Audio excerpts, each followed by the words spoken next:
আল্লাহু আকবার।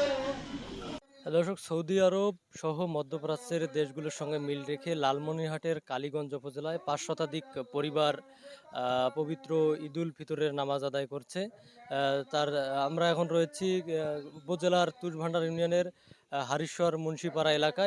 এখানে যে ধর্মপ্রাণ মুসল্লিরা রয়েছে, এখানে কয়েকটি গ্রামের মুসল্লি কিন্তু ২০১১ সাল থেকে আরবের সঙ্গে মিল রেখে ঈদুল ফিতর, ঈদুল আজহা সহ যে শবে বরাত এসব পালন করে আসছে, এবং তারা যেমনটি জানিয়েছেন যে পৃথিবীর যে কোনো প্রান্ত থেকে যদি চাঁদ দেখা যায় সেক্ষেত্রে ঈদুল ফিতরের নামাজ আদায় করা যাবে।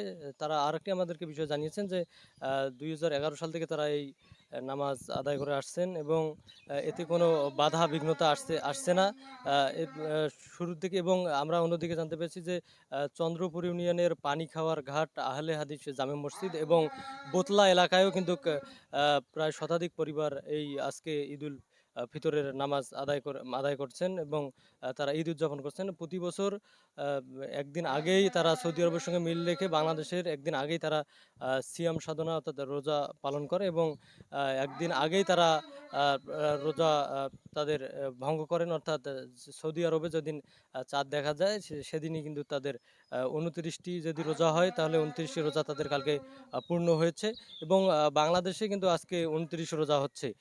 তো তারা যেমনটি আমাদেরকে জানিয়েছেন যে এতে কোনো বাধা বিঘ্নতা আসছে না, এবং বাংলাদেশে আজকে যদি বাইতুল মোকাররমে যদি সন্ধ্যায় চাঁদ দেখা যায় তাহলে আগামীকাল বাংলাদেশের পবিত্র ঈদুল ফিতর উদযাপিত হবে। তো এই ছিল আমার কাছে সর্বশেষ।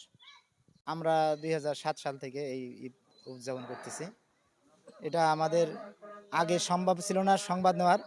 যখন থেকে সংবাদ নেওয়া সম্ভব হয়েছে তখন থেকে আমরা এটা পালন। ইসলামের কোরআন হাদিস থেকে গবেষণা করে দেখা গেছে যে এটাই সঠিক।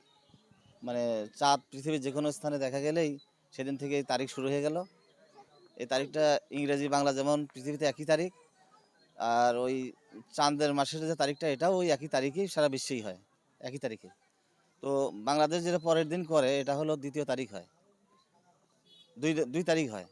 তো পৃথিবীতে ১ তারিখ যেটা শুরু হয়, প্রথম চাঁদ দেখা গেলেই পৃথিবীর যে কোনো স্থানে ওটাতেই ১ তারিখ শুরু হয়। আমরা প্রায় ১০ থেকে ১২ বছর হলো এখানে সৌদি আরবের সঙ্গে মিল রেখে ঈদুল ফিতর, ঈদুল আজহা, শবে বরাত, শবে কদর, ধর্মীয় যে অনুষ্ঠানগুলো আছে আমরা সবগুলোই সৌদি আরবের সঙ্গে মিল রেখেই দীর্ঘ ১০-১২ বছর থেকে করে আসছি।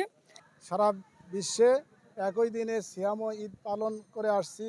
আমরা দীর্ঘদিন থেকে পবিত্র কোরআন এবং হাদিসের নির্দেশ অনুযায়ী একই দিনে সিয়াম এবং ঈদ পালন করা এটাই সঠিক। এই জন্যে পবিত্র কোরআনুল কারিমে বলছেন কুতুবা আলাইকুমুস সিয়াম, এমন বলা হয়েছে ফামান শাহেদা মিনকুম, তোমাদের উপর। এবং তোমাদের বলতে মুসলিম উম্মাকে এখানে বোঝাইছে, কোনো দেশের আলাদা আলাদা ভূখণ্ডের জন্যে কোনো এলাকার কাকু এখানে নির্দিষ্ট করা হয় নাই।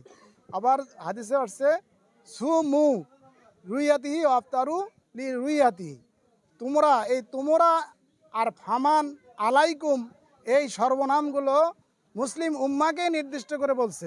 এখন এই আমরের সিগা অর্থাৎ সুমু, তোমরা রোজা রাখো, এখানে জমজাকার আমর হাজের মারুফ, এখানে আদেশ আমর বিল ওয়াজিব যখন হয়ে যাবে তখন সমস্ত মুসলিমের জন্য এটা পালন করা অপরিহার্য। যখন যারা চাঁদ দেখতেছি না, আমরা মনে করতেছি যে আমাদের দেশে চাঁদ ওঠে নাই, কিন্তু কোরআন এবং হাদিসের দেশীয় চাঁদের কথা এখানে বলা হয়নি, অর্থাৎ মুসলিম উম্মাকে নির্দিষ্ট করে বলা হয়েছে।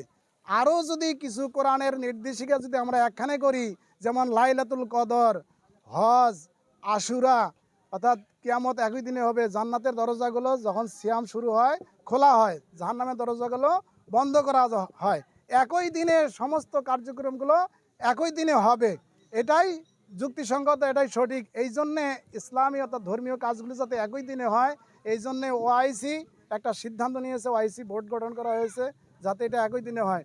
৫৭টা দেশ এটাকে মানতেছে। আমাদের অনেক পূর্বে মালয়েশিয়াও এটা গ্রহণ করতেছে। দেখা যায় আমাদের অনেক ওলামারা এটা মানছে, আবার কিছু কিছু ওলামারা ইখতিলাফ করতেছে, মতবিরোধ করতেছে, এটা তাদের বুঝে আসতেছে না। আসলে আমার মতে আসলে এটা সঠিক, একই দিনে করাটাই সঠিক। আমরা এই দিনে এই সিয়াম সৌদি আরবের সাথে অর্থাৎ সারা বিশ্বের একই দিনে আমরা ঈদ করতে পারলাম, এই জন্যে আমরা আনন্দিত, আমরা খুশি। নবী হজরত মুহাম্মদ সাল্লাম যেখানে মক্কায় জন্মগ্রহণ করেছেন এবং তার মক্কা থেকে মদিনায় হিজরত করেছেন, সেই হিজরতের একই তারিখ যে তারিখে তিনি মানে করেছেন, সেই তারিখকে আমরা বাস্তবায়ন করার জন্য আমরা চেষ্টা করতেছি। এবং সেই তারিখকেই রাসূল সাল্লাম যে তারিখে মানে সিদ্ধান্ত করেছে লাইলাতুল কদর, লাইলাতুল বারাত, যেগুলো কাজ ধর্মীয় কাজগুলি যা আছে সে একই তারিখ হবে। হাদিস কোরআন হাদিস দুটো না, যে একটা দেশে দেশে একটা হাদিস, সরকার যদি একটা আইন করে, একটা আইন প্রত্যেকের জন্যই, তার রাসূল প্রত্যেকের জন্য রাসূল সাল্লাম যে হাদিসটা করছেন প্রত্যেক মুসলমানের জন্য। কিন্তু এখন দেখা যাচ্ছে চাঁদ দেখো, আবার কেউ যদি চাঁদ দেখে শুনো তোমার রোজা ভাঙবো। তাহলে আমরা এখন মিডিয়ামে বিভিন্ন খবর আমরা শুনতেছি যে চাঁদ উঠেছে, এই সময় যদি চাঁদ ওঠার পর যদি আমরা রোজা রাখি আমাদের রোজা হবে না, তারা ভ্রান্তি পড়তে ভুলে পড়তে আসে। কিন্তু আমরা যেখানে কিয়ামত যেদিন হবে, দুনিয়া ভাঙবে যেদিন, সব কিছু হবে, আমরা রাসূলুল্লাহ সে তারিখটা অনুযায়ী আমরা শরীর করতে, কারণ রাসূল সাল্লাম যদি লাইলাতুল কদর আর দুদিন হবে না, একদিন হবে।